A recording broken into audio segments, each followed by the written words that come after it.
What's up, everyone? Welcome back to Conflicts of Interest. This is episode 146. I'm the co host of the show, Kyle Anslone, joined by the co host, Will Porter. Will, how are you doing today? We got a hell of a lineup on the show. Yeah, we got a lot of stuff to talk about. I'm good, man. How you doing? I'm doing good, Will. Like I said, I'm sorry about the show lineup that we have today. Let's get into it, but remind people of where and how to support the show first. You find the show at the Libertarian Institute, libertarianinstitute.org/Kyle for a full archive of the show. We post the video version on YouTube, Rumble, and Odyssey. So if you don't like YouTube, there's options there. Please subscribe to the show, the video version somewhere. If you're on there, like it, give it a Rumble, our little fire token thing that you could do on Odyssey. Whatever you can, hit that button. It helps the show in the algorithm. It helps the show to get out there to more people. You can also find the show on our social media accounts, Facebook, MeWe, and Twitter. We've been dropping a ton of clips for the show, and all of those are on our social media accounts, also on all of our video platforms.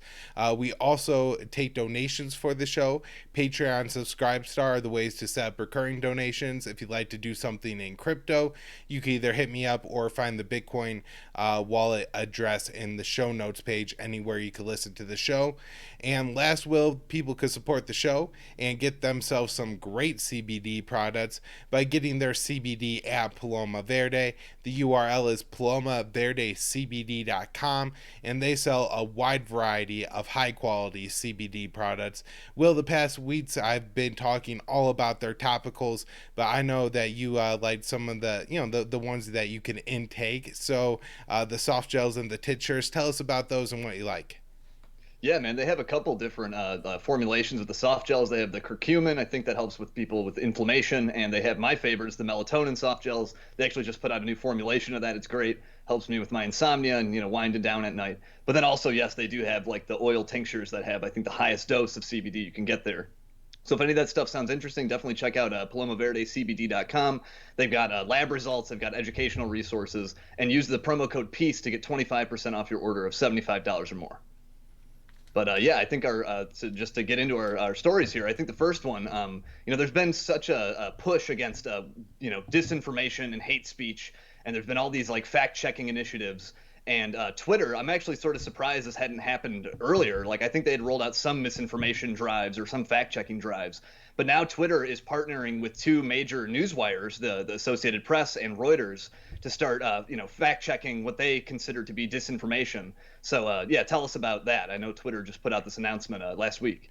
Yeah, so I guess as far as the announcement goes, Will, there you pretty much cover it with what they said, that they're going to be teaming up with Reuters and the AP to do the fact checking on a lot of these stories. So, as far as we know so far, I haven't seen anything egregious come out, but this program just started. But we Right. do know that there's a history with Reuters and the AP of getting important stories wrong. And so that's a key issue here, because if they're going to be censoring speech and getting things wrong, that's a Right. problem. Also, they push the U.S. empire's general narrative, and they do this by either directly teaming up with governments like the UK, or we see this just in the reporting. So we're gonna break this down a little bit. Will, we have talked about it in a lot more detail. If anybody wants to do that, go back and check out Conflicts of Interest 77. The title of that episode is "Did Biden's Bombs on Syria Kill the Iran Deal?" But in that show, we break down this article from the Gray Zone by Matt Blumenthal. And in that article, he is discussing recently released documents from the UK's Foreign Office that showed that Reuters, the BBC, and Bellingcat were all participating in this program where they were getting money from the UK government to train and I guess associate and network with different reporters in Russia to get those reporters to report the UK and the regime's narrative, rather than just reporting on how they were doing it before, which I guess would be more fact based and less concentrated on a narrative. And so in that, just some of the highlights. Well, this is a long article, but Matt's details that in 2017, Reuters was paid by the UK State Department document to take Russian journalists and expose them to UK government narratives. In 2019, they were paid to create a network of Russian journalists, and they were actually bragging, in their I guess, bid to get this contract from the UK government, because the Foreign Office, I guess, put out that, hey, we're looking for this, Right. that they could get like 400 to 500 journalists on board with their network and narrative. One of the really disturbing things about this wasn't just that was happening. I guess like, let's say, well, if the Washington Post was training 400 journalists in Africa, that might be seen as like a goodwill mission kind of thing. Right. But here we had this, and it was being kept secret, right? This wasn't like a promotional thing that Reuters was doing. These were documents that were marked secret. And so this, I think, really exposes a problem, first of all, as Reuters being a biased source. They take money from governments. In this case, we definitely know the UK, to push different narratives and stuff like that. Now, there was also reporting on this, on these documents by Kit Clarenberg.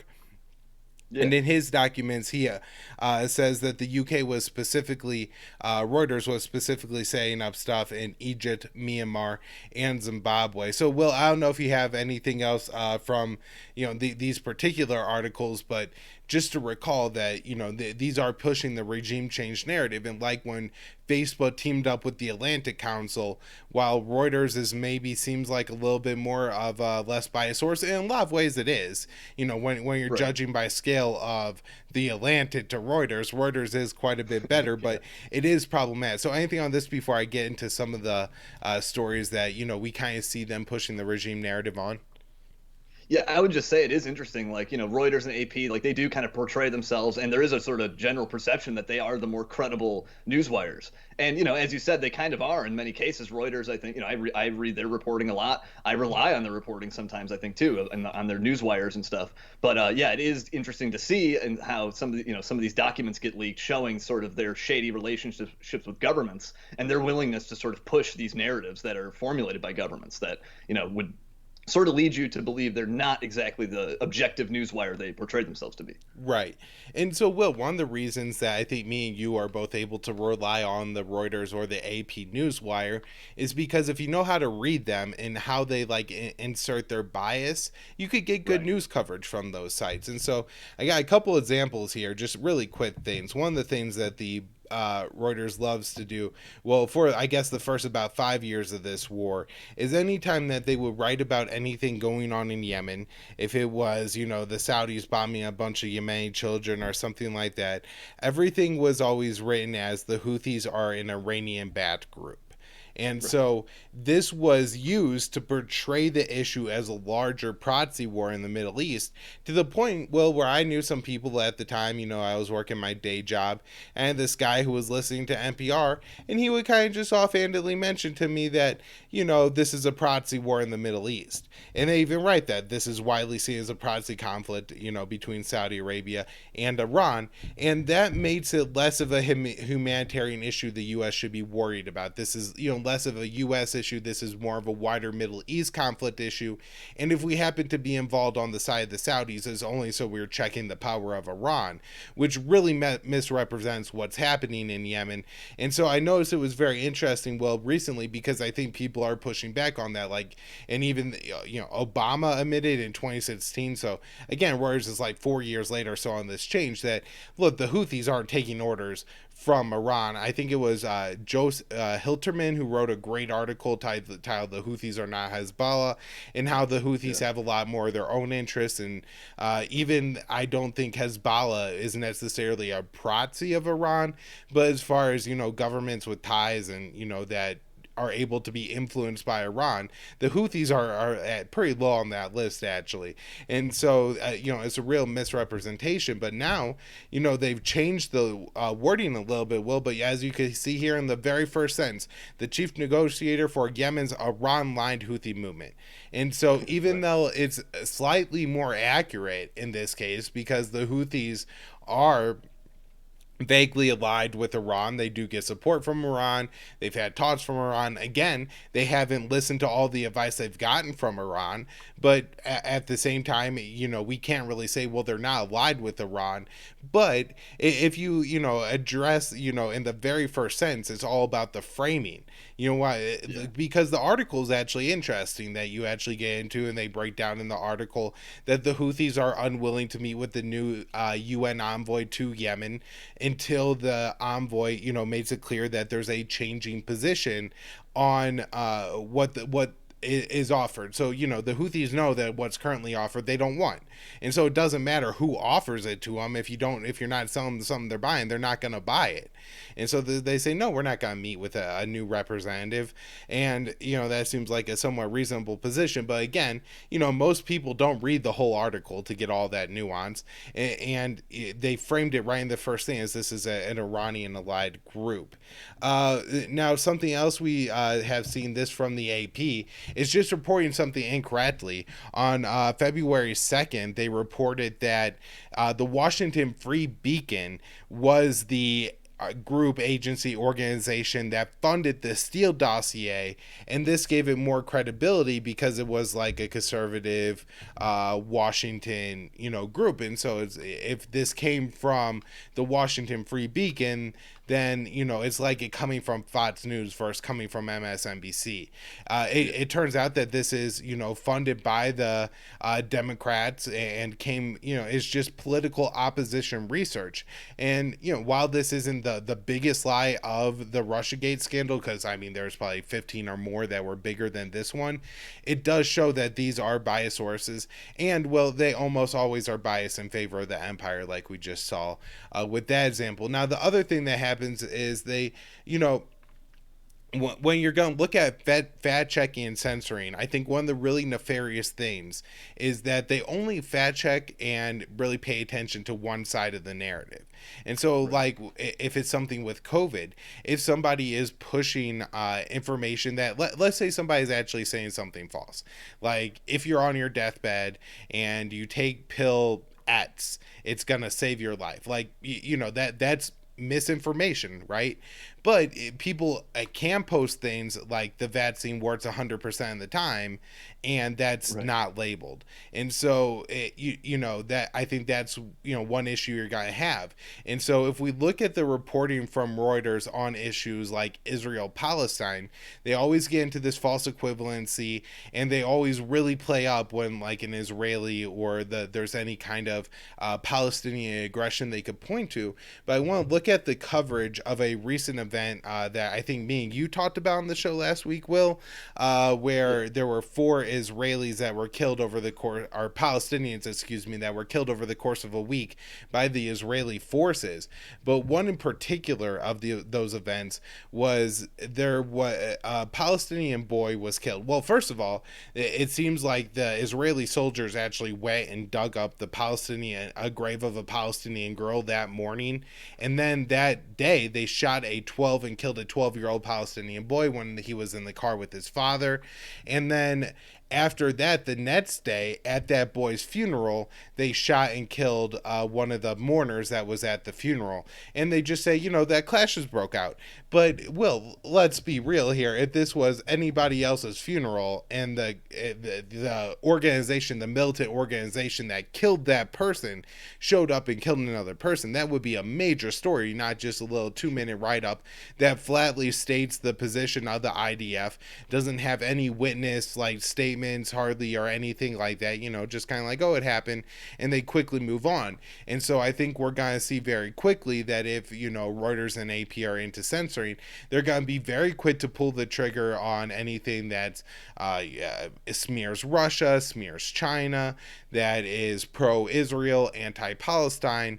But when it's going to be news that's, pro-empire, I don't think they're going to be very fast to censor. And I think we could see that there. So those are just some of the easy examples I found. Well, I don't want to spend the whole show on this. I'm guessing that as it actually comes up and these fat chats happen, we're going to get in to discuss them. Anything else on this? There's a couple more big tech things I want to hit on before we move on, though. Yeah, I just think it's interesting. Like you made a lot of good points. You came up with a lot of good examples there of like this is who's going to be managing our fact checking on Twitter and deciding whether we have a a voice on that platform. I just think that is interesting to see that that's who's being tapped to lead this charge there. Right.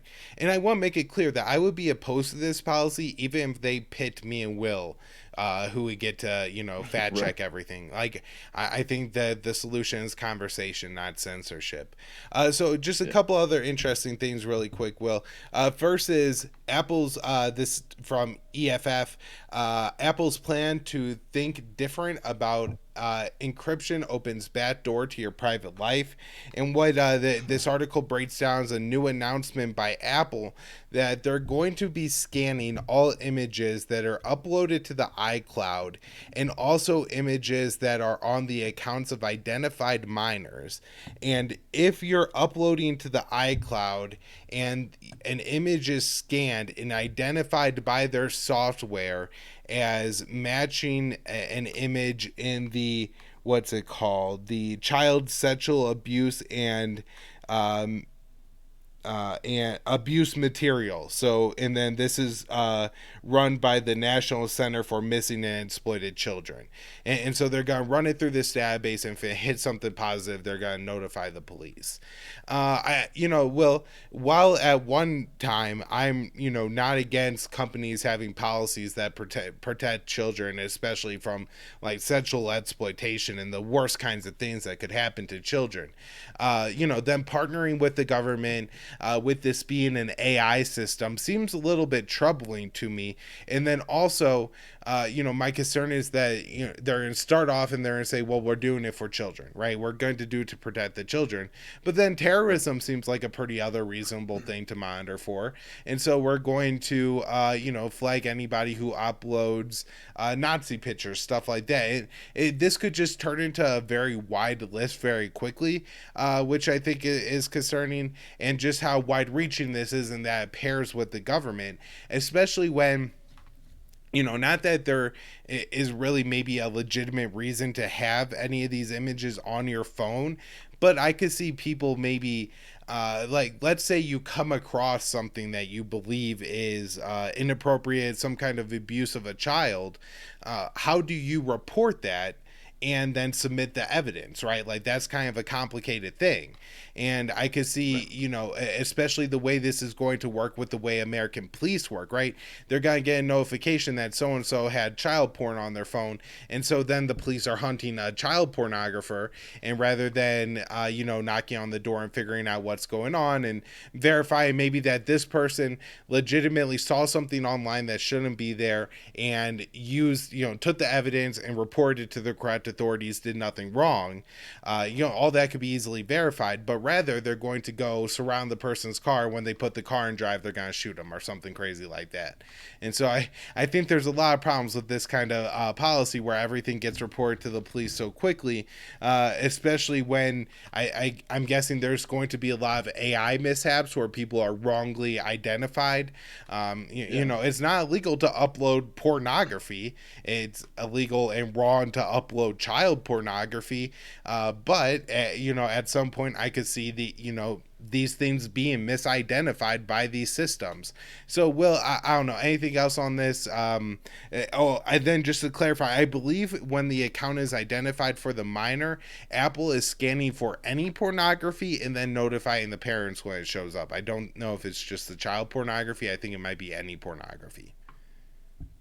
Yeah, I mean, this is just kind of like I can just see the places this could go. I mean, like the all the algorithmic like attempts to manage content on the social media platforms. We've seen just like how many errors and how prone to glitches and stuff that is. Like I remember one of my Facebook friends had uploaded a picture of his own face, and it was flagged for nudity, and he appealed it and lost the appeal. That like Facebook overruled him. That like no, this is genitalia. This is not your own face.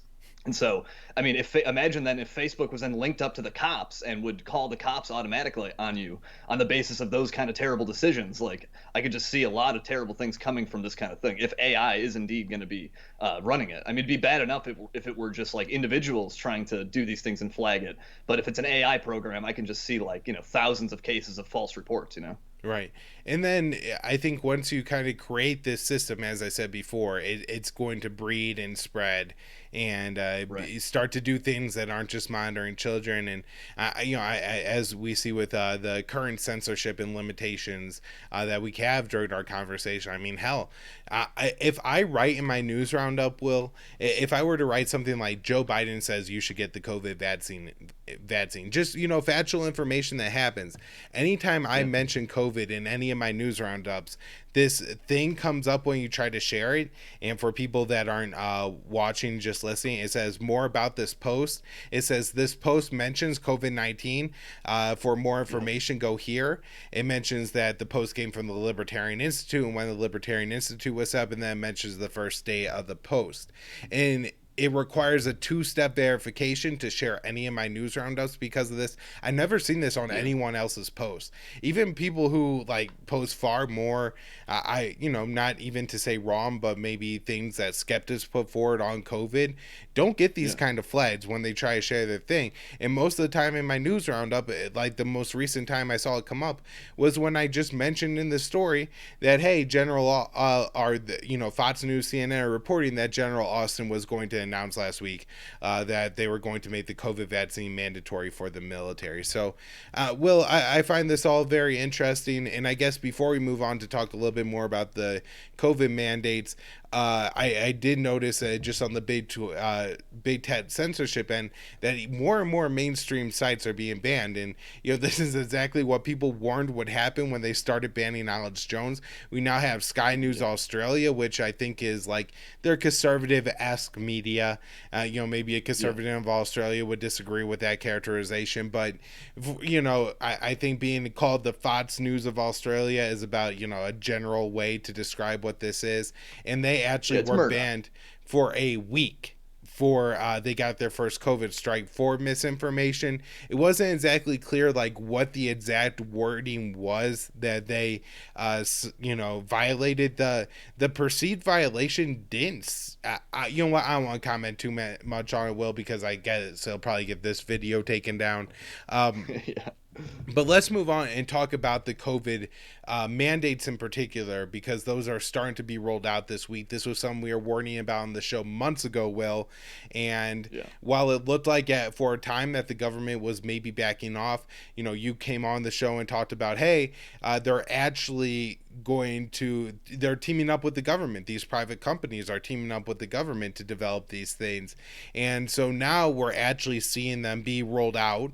This is no longer a conspiracy theory, because the last time we talked about this on the show, if we weren't very clear about that these are just things being discussed at the White House, we probably would have caught a strike or a ban, or the video would have been taken down or something like that.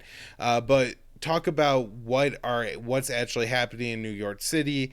I discussed, I think, like a week or week and a half ago on the show about the mandate at the VA, but what's going on in New York City, and then what's happening with the military, because for CNN even reported that they were going to roll out mandates.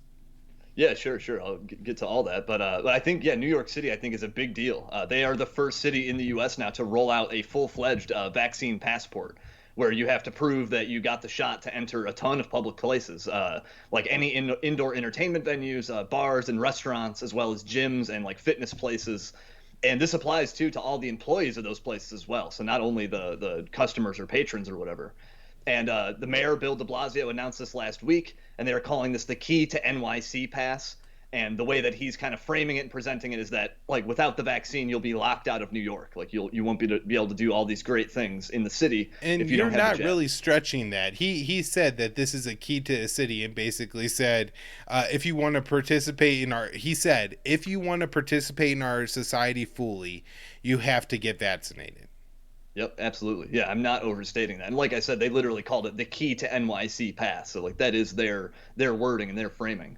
Unfortunately, though, they have not actually put out a ton of details on this project yet. De Blasio says they're going to have more details and specifics later this month, but they did say that it's going to start to be enforced on September 13th.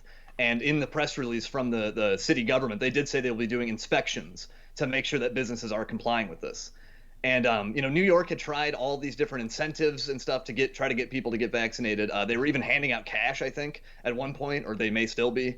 But apparently that did not make a big dent because people might recall like a week or two ago, de Blasio going on that radio show and saying that the voluntary phase is over of for vaccines, that like now it's going to become compulsory.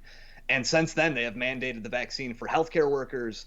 And I think they even did something for like new employees who are working in New York for the first time. They're supposed to be mandated to get the vaccine. And now they're rolling out this full blown vaccine passport.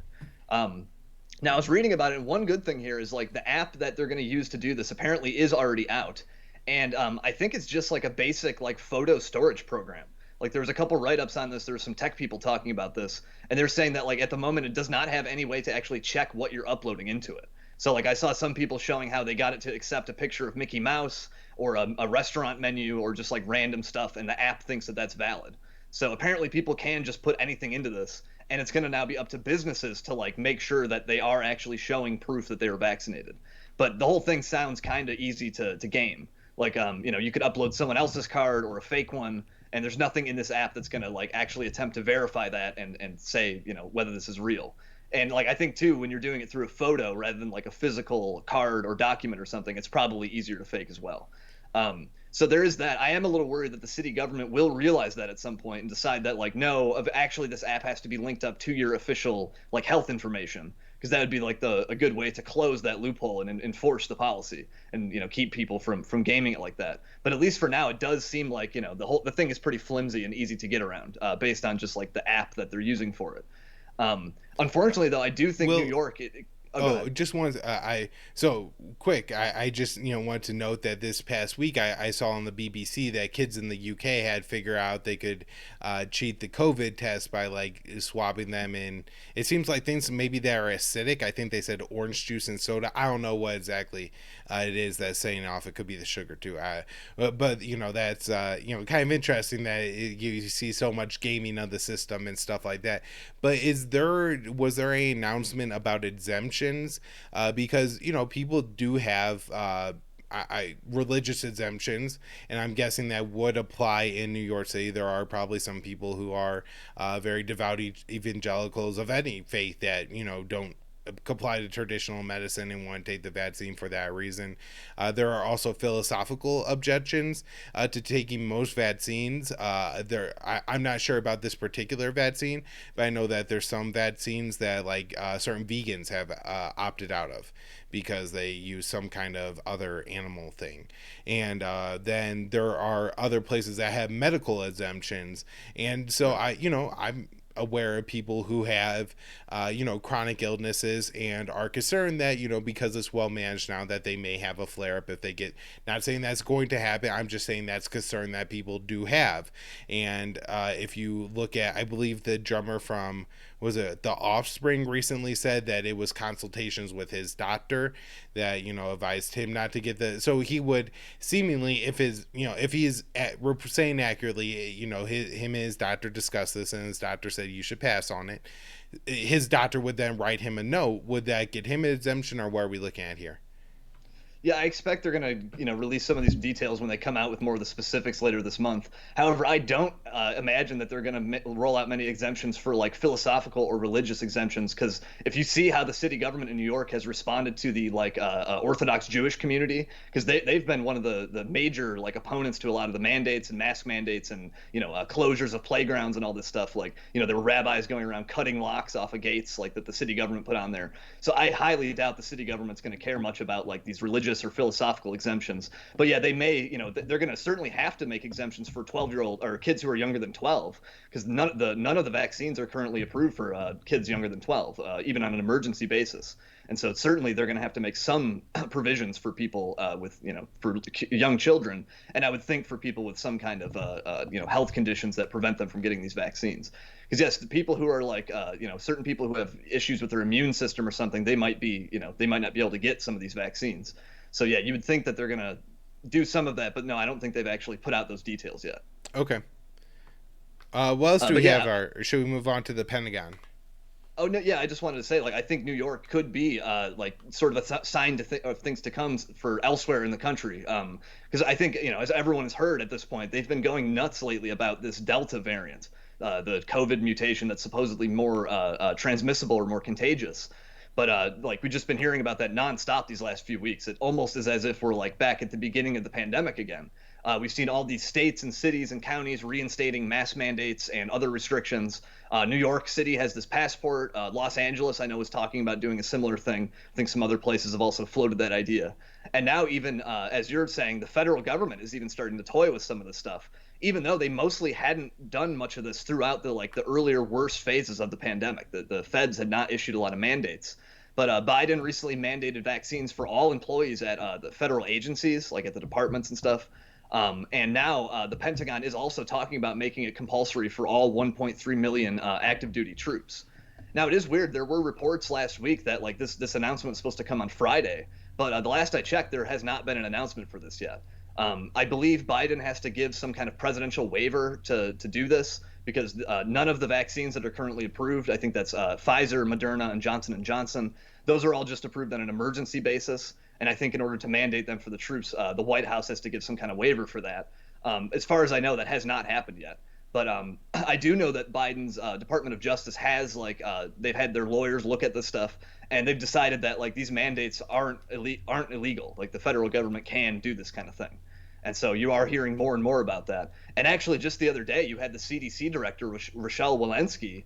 She was talking to Brett Baer on Fox, and she said plain as day that like the administration is looking into a federal vaccine mandate for all Americans. Like she said this very clearly. But then a couple hours later, she went on Twitter and said, backtracked and said that won't be happening, and tried to pretend like she was talking about something else. But like it's very clear, like the question she was asked and the way she answered, it was very clear she was saying the administration's looking into this. But so a lot of the stuff seems to really be escalating on all levels of government, the city, counties, states, and the feds. And it's unfortunate because it looked like a lot of the stuff might be winding down. Like, in the spring, the numbers were coming down. Some of the mandates and the restrictions were being lifted. But now, ever since all this Delta variant stuff, they've ramped it all right back up. And it seems like we're, back where we were, 6 or 8 months ago. Right.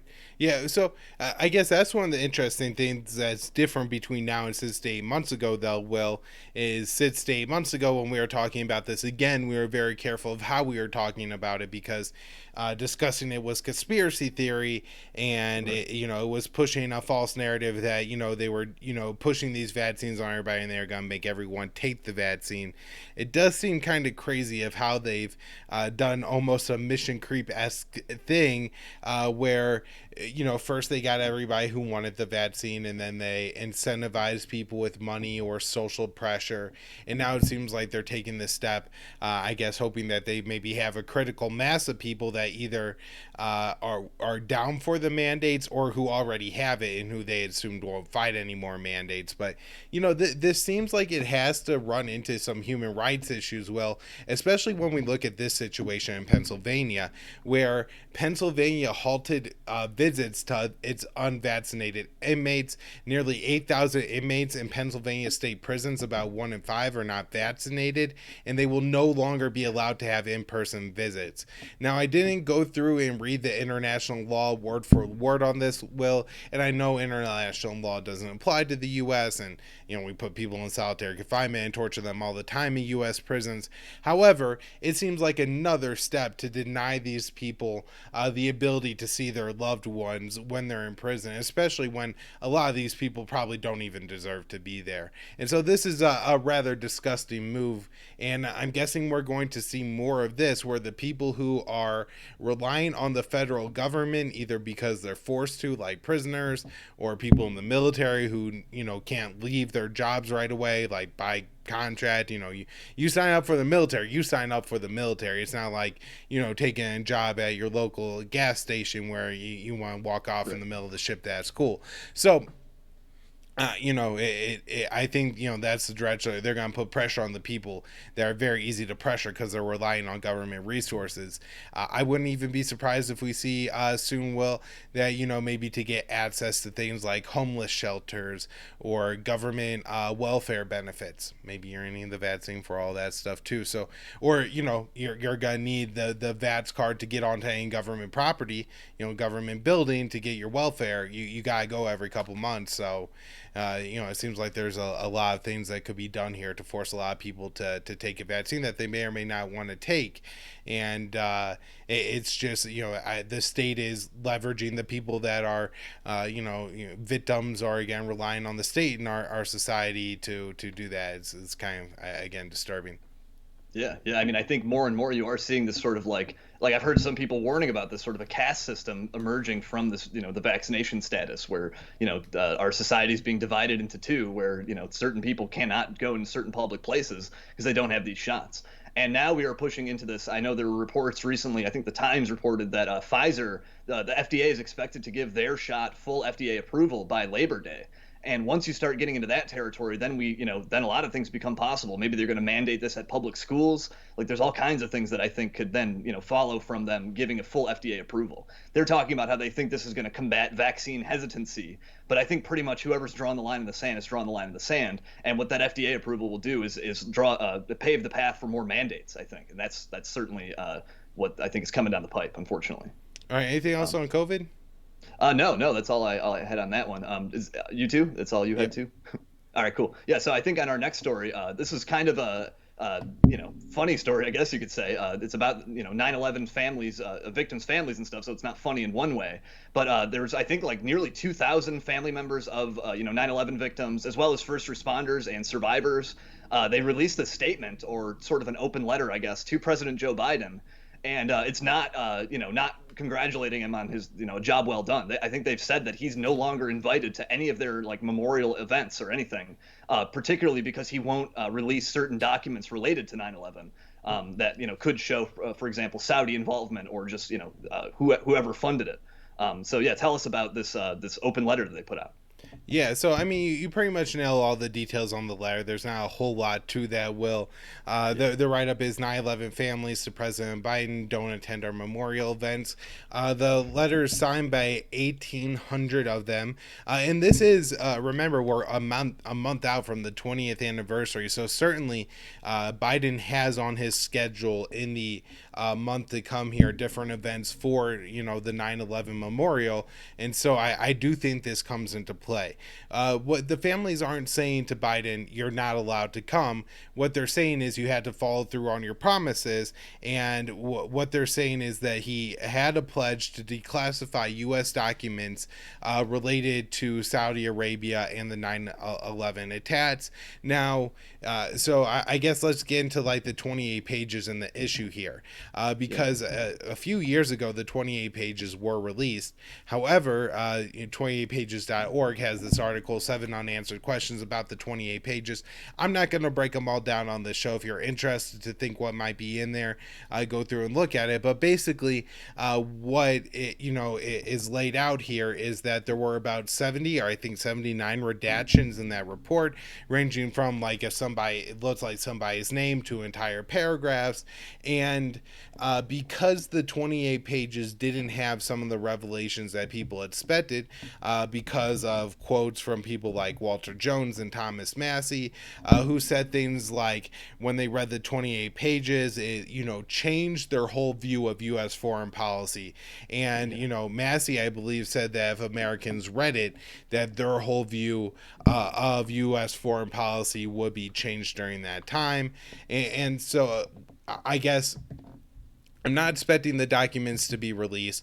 I'm not expecting Joe Biden not to show up to these memorial events, but they could be kind of tense situations if, some kid whose dad died in the building is standing there and tells Joe Biden to leave.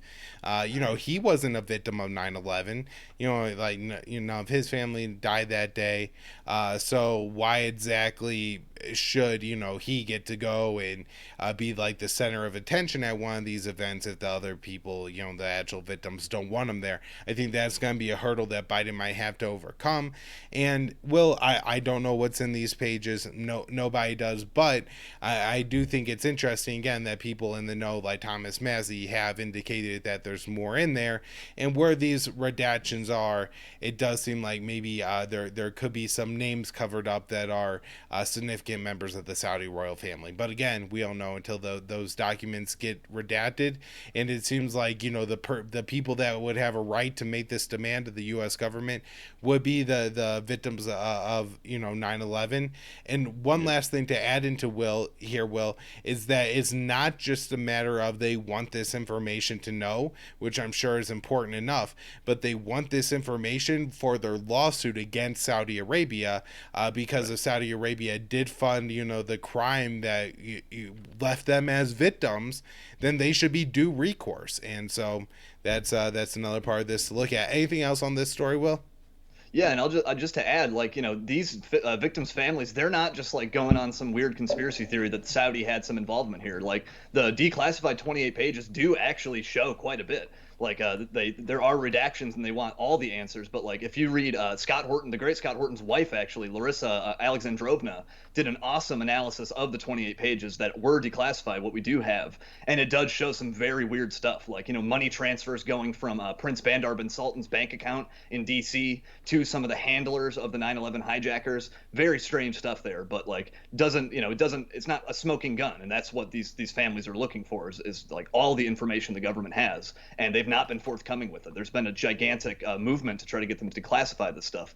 Brian McGlinchey, I think, has been a major proponent of all that. And so, yeah, I do hope that, not that it's super likely this statement's going to put much pressure on them, but I do hope they get their information sooner or later.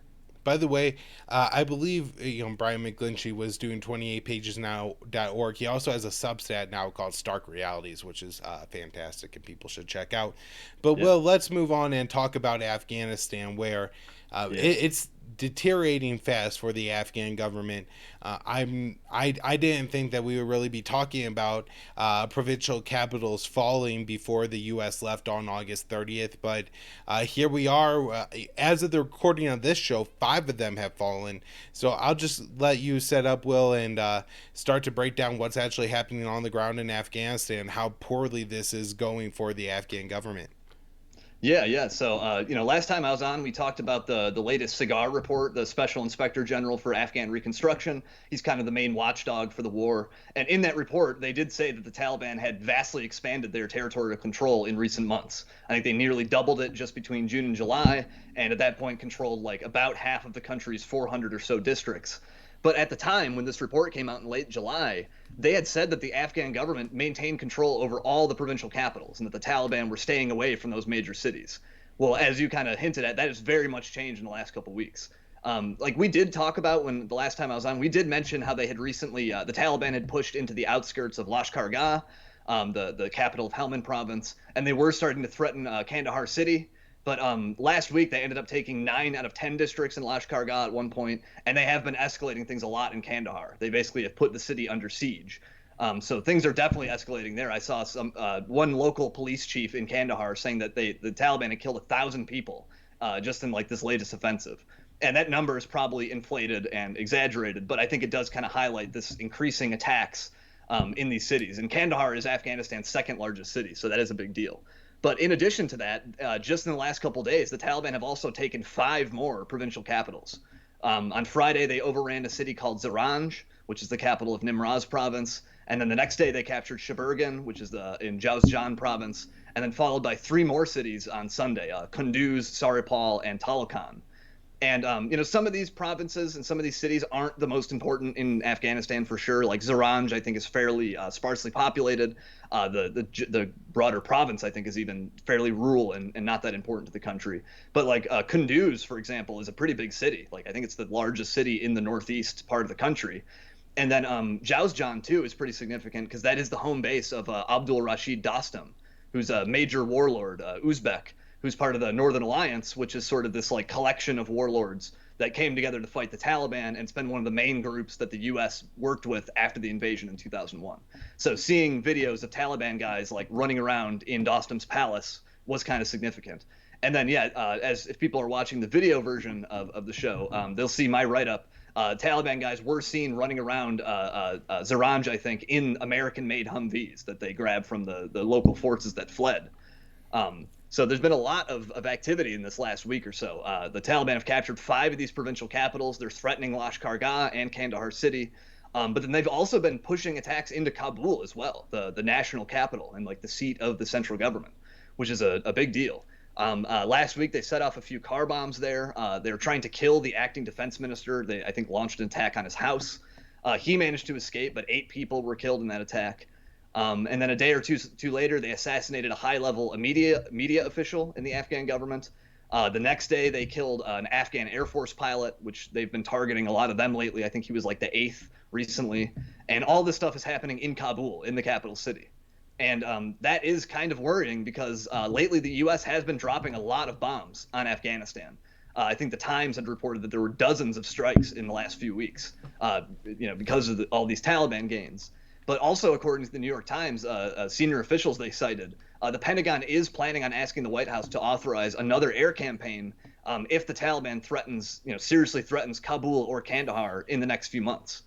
We're supposed to be out of the country completely by September 11th, and there are some reports that like this might even happen ahead of schedule. But if they're talking about another bombing campaign in the coming months, quote unquote, I'm not really sure what that means for the withdrawal. And so, like, it is a little concerning. We're seeing, these officials say, these 2 cities, Kabul and Kandahar, if they're threatened, we might roll back in there with airstrikes. And we are now seeing the Taliban starting to really push and threaten those cities.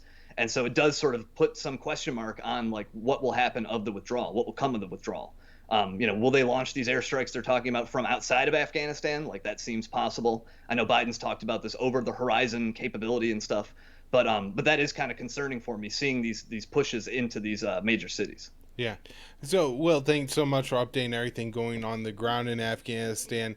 The few things I have to add, just that I think are interesting, is on the diplomatic end, where Antony Blinken, the Secretary of State, actually told the Afghan government that they need to accelerate the peace talks. I thought this was an interesting bit of pressure from the Secretary of State, where, he's saying, like, I guess signaling like, hey, you better make a deal because we're leaving. Now, kind of differently from the U.S. envoy to Afghanistan, Zalmay Khalilzad, he's kind of pointing the finger at the Taliban being the problem in the talks right now, saying that the problem is that the Taliban are seeking the lion's share of the power. Now, the problem with having this be an issue is that the Taliban have the lion's share of the power on the ground in Afghanistan. If we've seen what happened over this past weekend, even, Will, it's pretty obvious that there is a group of people in this country who, when we look at that we're engaged militarily right now, they have the military might and are going to continue to take ground. And so if they're demanding more, the reason they're demanding more is because they have the power to do so. And so it kind of makes me confused, because in one sense I see Blinken's statement, I think, oh, the U.S. has a realistic idea of what's going on the ground over there.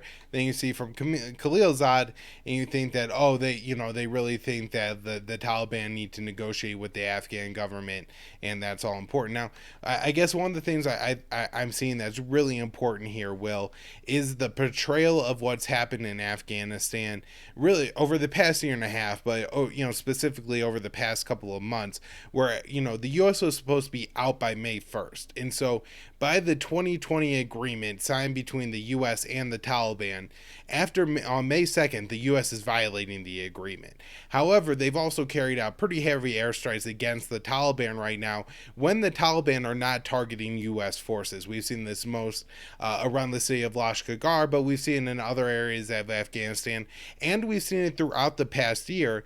And despite the fact that the U.S. has carried out airstrikes against the Taliban, they haven't launched any attacks against Western forces in that country. And so, at this point, you see the Hawks. I saw in the New York Times today, I saw Matt Spoot tweeted out saying that the Taliban are now in violation of the 2020 Doha Agreement.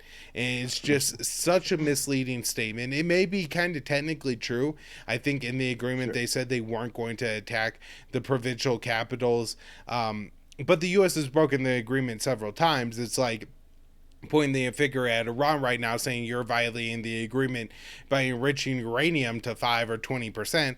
It's like, well, maybe that is a violation of the agreement, but the U.S. broke that agreement a long time ago, and so you're now, attacking a group for not following an agreement that you already broke. The other part Right. of this I want to add to, Will, is just the double standard on the U.S. And I see this in all the Reuters reporting, just talking about how bad they are, going to be doing their fact checking jobs. What they, say is there's like this positive obligation for the Taliban to do everything diplomatically. The Taliban need to resolve this process diplomatically. The Taliban can't resolve this process through killing. And what does the U.S. do? It drops scores of bombs on Afghanistan. Right. Why isn't there any pointing out that the U.S. is also acting militarily still here, despite the fact that they're demanding the other sides negotiate peacefully? None of that gets brought up, and that's completely left out. So, anything else on Afghanistan? Well, I mean, we've been talking about a lot the past couple of weeks. I'm guessing this next month we're going to be talking about Afghanistan a lot, and again, I'm kind of surprised, and I mean, even the Taliban has said that they're surprised at how fast they're making gains. But it seems like the U.S. is kind of in one of those traps it finds itself in, where because it's bombing the Taliban are taking more capitals. Because the Taliban are taking more capitals, the U.S. is bombing the Taliban more. I can only imagine what's going to happen as the U.S. continues this cycle of escalation that it can't win. Yeah, yeah. I mean, one thing too, I've been hearing that a lot of the Hawks say is like sort of saying "I told you so," like pointing to these Taliban offensives and how successful it's been. But like people like you and I have not been saying that. We've never denied that this would happen. This has been the reality that the central government and the U.S. have had to face all along. That like short of a gigantic atomic bombing campaign or a carpet bombing campaign where you kill every last Pashtun in Afghanistan, this is going to be the reality you face, is a sort of Taliban resurgence. And the fact that they haven't really, prepared for this, it seems the government's totally been caught off guard by all this. It's a total farce, and it's not a vindication, I think, of the Hawks at all. Yeah. So the people who have been saying, well, since I was 11 years old, that we just need to stay in Afghanistan a little bit longer to make that place better, are now trying Right. to say, I told you so, after when, I figured out how to, read the news and everything when I got a little bit older. I figured out that this was going to be the outcome no matter when the U.S. left. It didn't matter if Yep. it was 5 years ago, like they said that they were going to leave when they were doing the surge under Obama. It didn't matter when we left. This was going to be the outcome, and the people saying "I told you so" literally have "I told you so" all over their face, and it's the most infuriating thing that the Hawks are trying to claim to be the prognosticators of this situation, where nobody has been wrong more so than them through the past 20 years, and now they're trying to claim to be right. It's unbelievable, and they should be laughed off of every major news network, but rather they get like tens of thousands of dollars contracts to go on there and talk about this crap. Will, Right. anything else before we talk about Ethiopia here?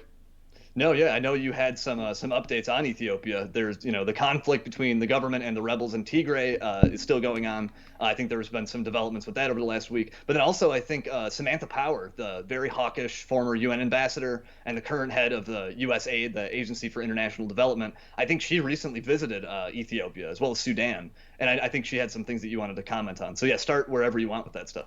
Yeah, so I want to keep up with this situation on the show, because this is a massive country. I think like 100,000 plus, 100 million plus people. Yeah. We had Dane Sturgeon on the show to like really break down what's going on in Ethiopia before. So check out that episode if you're interested. I think it's 85. But when we look at Ethiopia, we're talking here about a country in East Africa that borders Eritrea, Djibouti, Somalia, Kenya, South Sudan, and Sudan. And right now, on the kind of the conflict that we've been watching, Will, is mainly happening in the north of the country, in the Tigray region.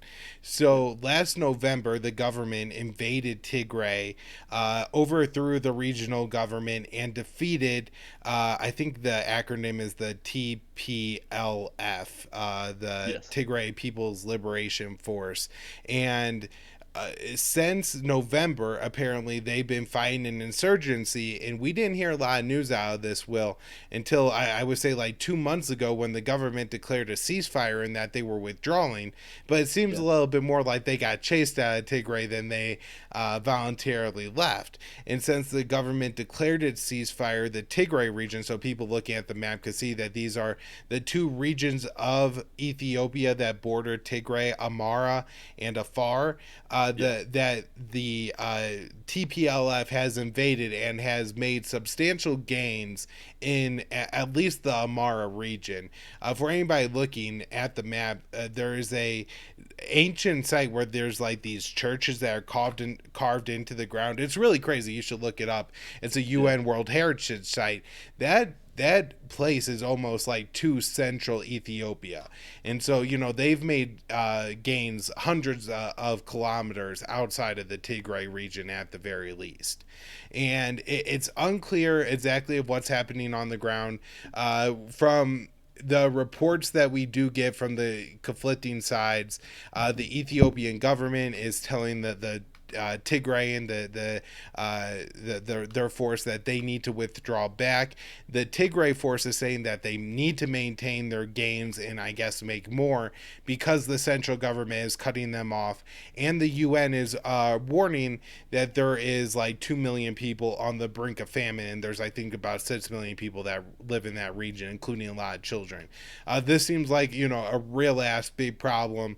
Maybe 2 million's an exaggeration. Sometimes the UN, exaggerates these famine numbers, but there's a significant number of people in Tigray who are in danger, and then there's also 200,000 people in Tigray who have been displaced by recent fighting.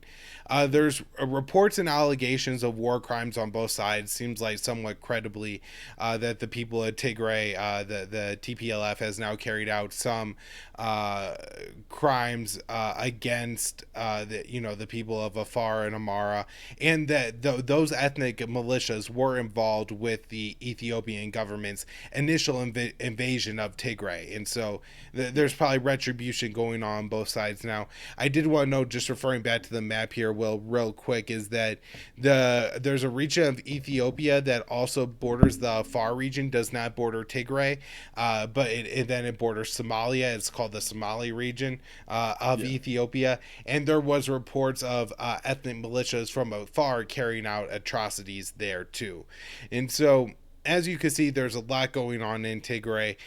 People in Sudan are claiming that bodies are washing up on their shores, showing signs of torture. People, when aid groups have gotten into Tigray, they have reported finding mass graves. So the situation there is not good. But Will, I'm worried that it's going to get worse as U.S. AID chief Samantha Power is concerned about the dehumanizing rhetoric being spouted off in Ethiopia. I guess it's against the Tigrayan people, is that she's concerned about this happening about. And so there's not a whole lot that she has said other than if the humanitarian aid isn't making it to Tigray, the U.S. would look to take some kind of effort to make that happen. Not sure what that means. I'm guessing she's not making a military threat there, maybe sanctions or something like that. But one of the, I guess, really, really interesting things and almost unbelievable things about this, Will, is that while she was there, her and Secretary of State Antony Blinken traveled to Sudan,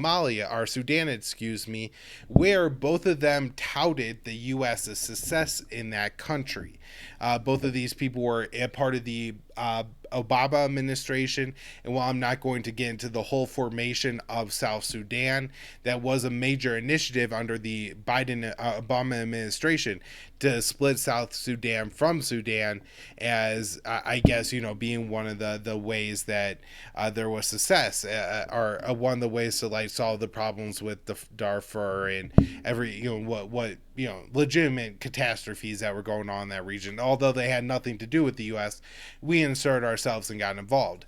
And so, as a part of their trip to Sudan and Ethiopia, both of them remarked, but especially Samantha Power the successes made in Sudan, and I think it's very unfair for them to claim credit. There really wasn't humanitarian successes splitting Sudan from South Sudan. In 2019, the Sudanese people overthrew their longtime dictator Bashir and installed a government that has, I think, committed less human rights violations than the previous one. It does seem to be an improvement, but that doesn't seem to be a direct consequence of the U.S. intervention in Sudan. And so claiming credit is quite a stretch. However, they are claiming credit, Will, but this is really problematic because as they're saying that, oh, look how great things in Sudan are, in South Sudan, we have scores of soldiers fighting.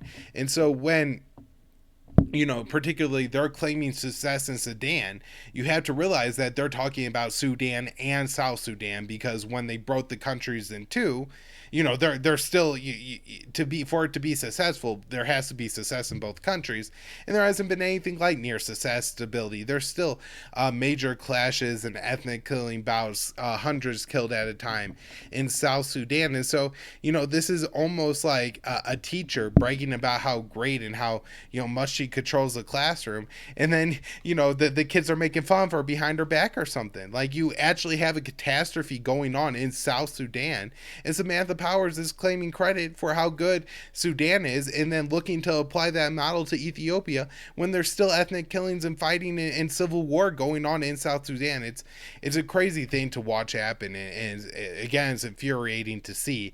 But Will, I think the U.S. may be getting more involved in Ethiopia, and that's why I want to kind of keep apprised of this conflict. I don't think there's any good players here. I don't think there's a side that anybody should want to take other than the poor people of all these regions who are suffering either from famine or from reprisal killings. Yeah. People definitely should go back and watch our episode with Danny Surgeon on Ethiopia. He talks about sort of Ethiopia is a major security partner to the United States in Africa. They are sort of part of like the Franco-American project in that region in the Sahel. And so the U.S. has had sort of close ties to the Ethiopian government. They've kind of started to rein some of that back because they did issue some kind of like financial sanctions on some Ethiopian officials because of the stuff happening in Tigray. But it is interesting to see where that will go. It doesn't look too great. I think the last I had seen, the central government was saying that it will unleash its entire defensive capability in Tigray or at least in those two regions, Afar and Amhara, to expel the Tigray forces. And I also saw the local authorities in Amhara are saying too they're ready to fight the Tigrayans as well. And so definitely it does not look like good signs of things to come there. All right, well, I think that's all I had for the show. A lot of stuff, we're talking about today are the things we always talk about on the show, whether it's big tent censorship, COVID vaccine mandates, the Afghan war, the war in Ethiopia. And so, while we try to make it so that people watching, could get context and understand a little bit of what's happening, to get depth, if you're, listening and subscribe to the show, you're going to, start to understand the world and geopolitics a lot more. And so I really recommend people subscribe to the show somewhere. That way you're not missing episodes. We're dropping episodes everywhere you could find the show, all the audio podcast feeds and everything like that. Libertarian Institute, the Libertarian Institute, all podcast feed. But I want to mention specifically on all the video platforms, on the social media accounts, we're dropping clips of the show.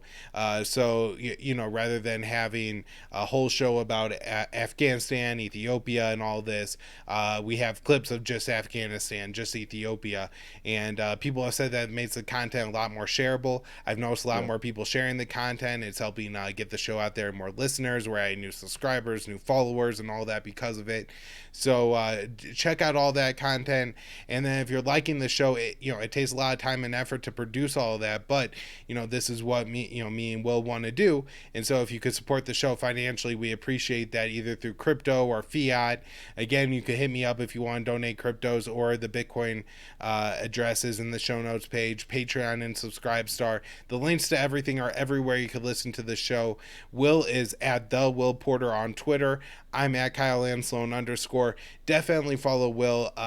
He puts out great threads on Twitter. Sometimes I reply to people, but he puts out great threads, great information. But also he has several articles every day that he writes up for RT that he puts out there, so you can follow everything Will is writing. And thanks so much, and we'll be back with more shows this week. Thanks, Kyle. Thanks, everybody. Later.